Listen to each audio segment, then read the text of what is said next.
Morgen. Es ist jetzt knapp 6:30 Uhr. Wir sind heute etwas später aufgestanden, weil wir zum Mittagessen an einem Ort sein werden, der nur 3 Stunden von hier entfernt ist. Danach gibt es wohl keine gute Gelegenheit mehr. Ich habe gestern einige von meinen Sachen mal gewaschen. Das war ein Fehler, weil nichts davon getrocknet ist und ich jetzt nur noch ein paar Socken habe. Nichtsdestotrotz wir nach dem Frühstück hier aufbrechen. Wir sind jetzt schon hier auf über 2000 Meter, werden heute 1000 Höhenmeter aufsteigen, knapp 13 Kilometer gehen und ab morgen haben wir dann eine normale Stage. Also heute auch wieder Gehstrecke, insgesamt vielleicht 7 Stunden. Hinter mir ist schon eine Gruppe von Sherpas, die ihre Maultiere bewegt.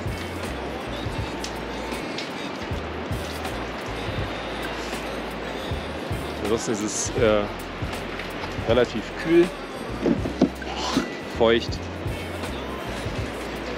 und so Wetter, bei dem man gerne noch mal ein bisschen länger liegen bleiben würde. Aber erfahrungsgemäß, wenn die Sonne dann rauskommt, wird es sehr schnell sehr warm.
So, auch das gehört dazu, beim Aufstieg häufiger mal warten, bis die Maultiere Platz machen. Die rennen einen sonst nämlich um und lassen einen auch ungern vorbei. Das verzögert zum Teil den Aufstieg erheblich.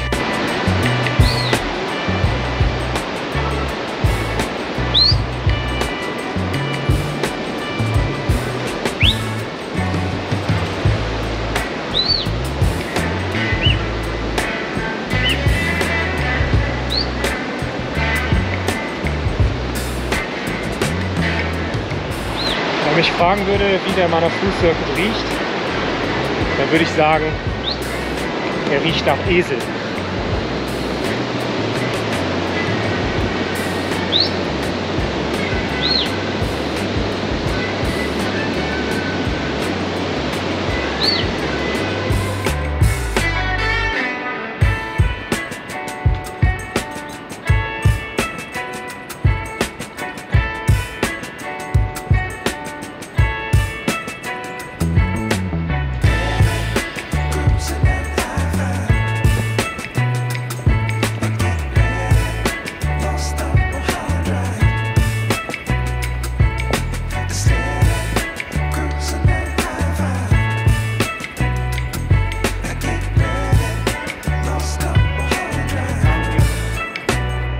erstes Etappenziel für heute ist Namrung auf 2650 Meter.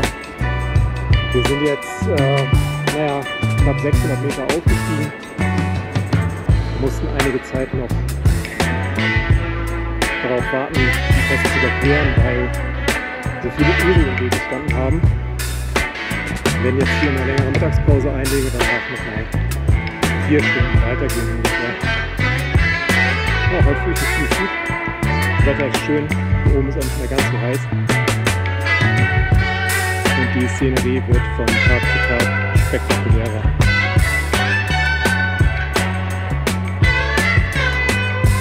Es gibt hier immer noch die Guesthouses, die eigentlich nur im Sommer oder beziehungsweise zur Wandersaison bewirtschaftet und bewohnt sind.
Wir sind jetzt schon wieder seit einigen Stunden unterwegs. Auf dem Papier sind es eigentlich nur 1000 Höhenmeter Aufstieg heute. In der Realität steigt man aber relativ steil auf und dann geht es wieder 100 Meter runter. Dann steigt man wieder auf und so geht es die ganze Zeit. Also würde ich schätzen, dann würde ich sagen, das sind bestimmt 1400, 1500 Höhenmeter Aufstieg heute. Aufgrund der Höhe der Berge außenrum ist so ab 14 Uhr, 14:30 Uhr die Sonne dann auch weg. Mit dem Wind wird es dann zunehmend kühler, was aber ganz angenehm ist. Je höher wir aufsteigen, desto schöner wird die Landschaft. Ja, hinter mir im Hintergrund ist der Manaslu mit 8166 Metern circa, dem dazugehörigen Kloster. Leider ist der Berg aktuell in Wolken gehüllt, sodass man nicht gut sehen kann. Erfahrungsgemäß wird er heute Abend oder morgen früh dann auf jeden Fall gut sichtbar sein und da freue ich mich schon drauf. Wir sind jetzt nach, nicht ganz 3 Stunden fast schon am Ziel angekommen. Ja, es ist also eine beeindruckende Landschaft. Hier leben hauptsächlich Tibeter. Nur wenige Familien, die selbstversorgend dann hier bleiben, gerade über die Wintermonate. Und von dem spärlichen Leben, was man hier anbauen kann, dem doch rauen Klima. So, wir sind in unser Guesthouse eingecheckt. Hier im Hintergrund das Manaslu Kloster und der dazugehörige Berg, der leider immer noch total wolkenverhangen ist. Aber ich bin mir ziemlich sicher, dass wir morgen früh eine gute Aussicht haben. Ansonsten werden wir jetzt erstmal Tee trinken gehen und unser dehydratationsbedingtes akutes Nierenversagen beheben. Jetzt ein bisschen ausruhen morgen. Der Trek ist meines Wissens kürzer. Jetzt aktuell sind wir schon auf knapp 3100 Meter. Morgen ist fast wie ein Rest-Day. Also ungefähr die Hälfte der Laufzeit von heute. Heute waren wir jetzt insgesamt auch gar nicht so lang unterwegs. Insgesamt nur 8 Stunden ungefähr mit Mittagspause. Das ist eigentlich moderat. Wir haben jetzt hier Quartier bezogen unterhalb des Manaslu. Das ist relativ populär, es sind ziemlich viele Leute da. Die Unterkünfte sind eigentlich ganz gut ausgestattet. Wir haben Licht und wir haben sogar eine Steckdose im Zimmer. Was man deutlich merkt, ist ein Anstieg der Preise hier. Also wenn man sich heiß duschen möchte, kostet 350 Rupiah, also naja, fast 3 Euro. Wenn man was zu essen bestellt, sind die Preise mittlerweile doppelt so hoch wie noch vor 3 Tagesetappen. Man möchte einen Tee trinken, das kostet so 1 Euro, das geht noch. Alles, was so mehr Annehmlichkeiten ist, also ein blödes Beispiel, aber zum Beispiel eine Cola kostet hier etwa 3 Euro, weil das muss alles auf Maultieren hier hochtransportiert werden. Hier gibt es quasi nichts und hier gibt es eigentlich auch außer dem Kloster keine weitere Infrastruktur. Der Strom wird hier solarmäßig erzeugt oder durch Generatoren und es wird hier doch merklich kälter. Also wir sind auf 3100 Meter. Die Sonne ist schon lange untergegangen. Also heißt schon lange, also seit 14 Uhr ist quasi durch die umliegenden Berge keine Sonne mehr sichtbar. Sonnenuntergang hier ist ungefähr um 17:30 Uhr. Das heißt, die geht jetzt gerade unter. Die Temperatur ist hier gefühlt unter 10 Grad momentan. Deutlich unter 10 Grad. Und das merkt man schon. Also gerade wenn man so die letzten Tage so durch tropischen Regenwald aufgestiegen ist und hat tagsüber extrem geschwitzt und so. Es ist jetzt so die letzten Stunden, bevor wir hier ankamen, war es dann schon so, dass ich mir überlegt habe, sollte ich nicht eher was drüber ziehen über das T-Shirt. Und jetzt aktuell, wenn man so inaktiv ist es doch schon ganz schön kühl. Wir haben morgen nur eine kurze Etappe, etwa 3,5 Stunden vor uns. Das ist ganz gut, da können wir uns ein bisschen an die Höhe gewöhnen und außerdem durch den letzten insgesamt 4 Tagen mit Gehstrecken von 6 bis 7 Stunden pro Tag. Relativ schwierige Radfahrweise. Es ist doch mal eine ganz nette Abwechslung, wenn man so ein bisschen so ein Rest-Day hat.